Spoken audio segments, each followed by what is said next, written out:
Vamos lá, o que é volume?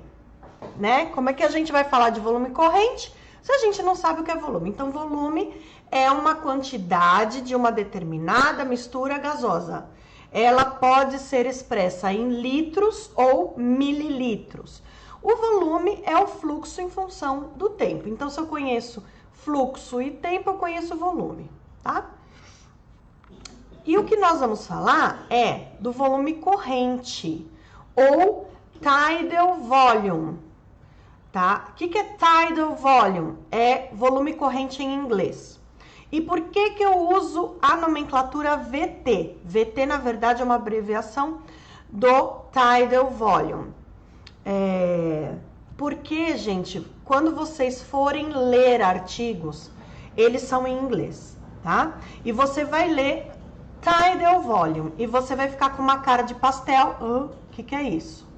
Como eu já fiz isso no passado, tá? E eu aprendi que era volume corrente e, enfim, essa nomenclatura internacional, eu adoto para que vocês não se percam quando vocês forem ler, inclusive porque vão ter os artigos aí no final e vocês vão ver que lá vai estar escrito tidal volume, que é volume corrente, tá?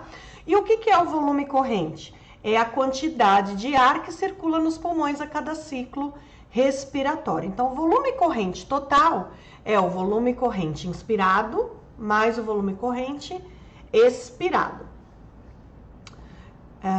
Quem tá com algum problema aí, travando alguma coisa, dá F5. E aí, gente, nós ajustamos o volume corrente, né, calculando através do peso predito. O que é o peso predito? É o peso ideal do paciente, que é em ml por quilo, ou seja, quantos ml de volume você vai dar por quilo do paciente, é uma dosagem, tá? É uma dosificação. Como que a gente dosa o volume corrente?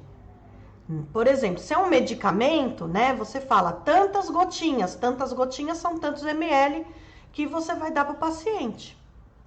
Quando a gente fala em volume corrente, qual é a dose? A gente dosifica baseado no peso ideal corporal, ok? Então, o que é peso ideal corporal e peso predito são sinônimos aí no caso, tá? Então, o peso ideal vai variar ou vai ser influenciado por algumas variáveis, como altura, idade, sexo e etnia, ok? Então, por exemplo, uma pessoa como eu, de 1,70 m, você tem um peso ideal que me dá depressão toda vez que eu lembro do peso ideal, porque eu tô acima dele, né, gente? Então, só que assim, quando você está obeso, que acho que eu ainda não cheguei nesse ponto, tô só no sobrepeso. Mas quando você está obeso, o que acontece? Você aumenta qual tecido do seu corpo? Adiposo, não é? Quando você está obeso, você está com um aumento de tecido adiposo, não de tecido pulmonar. Então, a pessoa está acima do peso, o pulmão dela não aumentou de tamanho. Muito pelo contrário, o pulmão dela é o mesmo tamanho que vai ter que lidar com uma sobrecarga, né? Vai ter que oxigenar mais tecidos, que na verdade, o nosso corpo não foi feito para isso. Então, eu tô falando isso por quê? Porque antigamente, qual é o peso do paciente? 100 quilos. A pessoa tinha 1,50 m.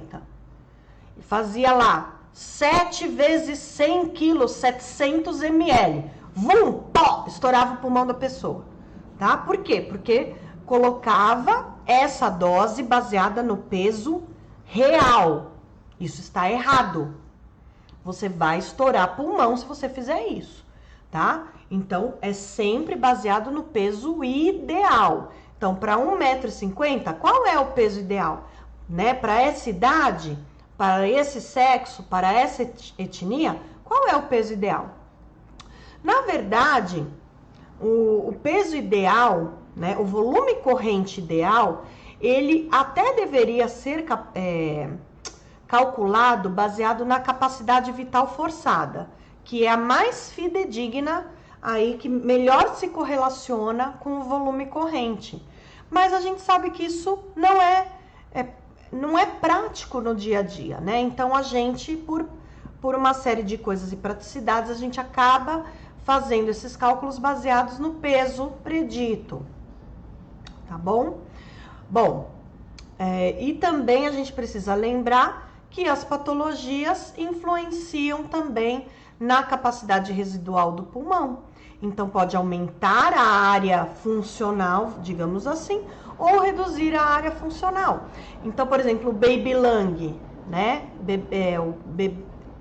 Pulmão de bebê, de neonato. A gente sabe que é um pulmão que tende a ter um tamanho funcional menor, né? O DPOC, um tamanho funcional maior, tá? Então, isso tudo também pode influenciar. O peso predito ou o peso ideal corporal é o quê? É um peso que está correspondente a uma faixa saudável para a estatura de uma determinada pessoa. O que também nós conhecemos como IMC, que é o índice de massa corpórea, tá? Então, IMC é peso sobre altura ao quadrado. Mas, na verdade, hoje o que a gente usa, há anos atrás, a gente usava esse peso sobre altura ao quadrado. Hoje em dia, a gente tem uma fórmula que é muito mais eficaz e que nós usamos a beira-leito, que é essa aqui do peso predito, tá?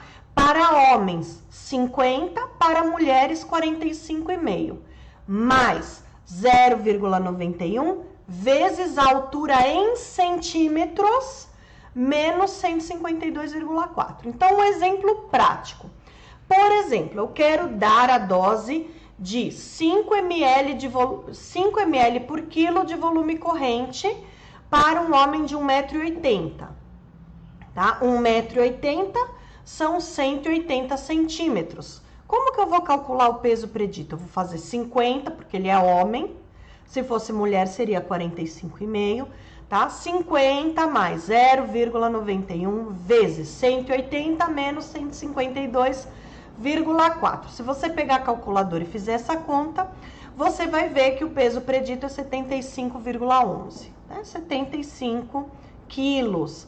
Então, esse homem aí de 1,80 m deveria se pesar 75. Se ele pesa a mais ou se ele pesa a menos, não é o peso ideal, tá? O peso ideal dele é 75 quilos. Muito bem.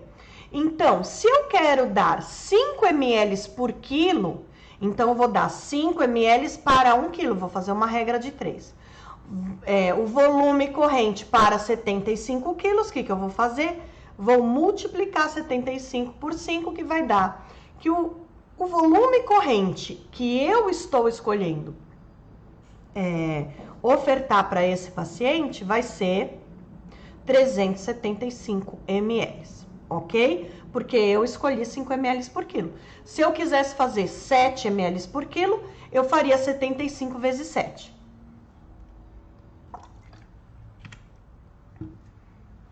Muito bem. E aí, nós ajustamos ou monitoramos o volume? Bom, monitorar, na verdade, sempre, tá? Mas quando eu escolho uma ventilação volumétrica, eu vou ajustar o volume corrente e também monitorar. Se eu escolho uma ventilação precoce, gente, da onde tirei? Ventilação precoce. Se eu escolho uma ventilação pressórica, eu vou monitorar o volume corrente, eu não ajusto. Se eu escolhi pressão, eu não ajusto o volume, eu somente monitoro o volume, tá? E por que a gente tem que discutir sobre o volume corrente? Porque o volume corrente, ele está incluso em fatores que causam ou que podem causar lesão pulmonar durante a ventilação mecânica. E se a gente causa lesão pulmonar, eu estou prejudicando os resultados clínicos, que vão ter impacto e prejudicar os resultados financeiros, né? Vão prejudicar os indicadores, vai prejudicar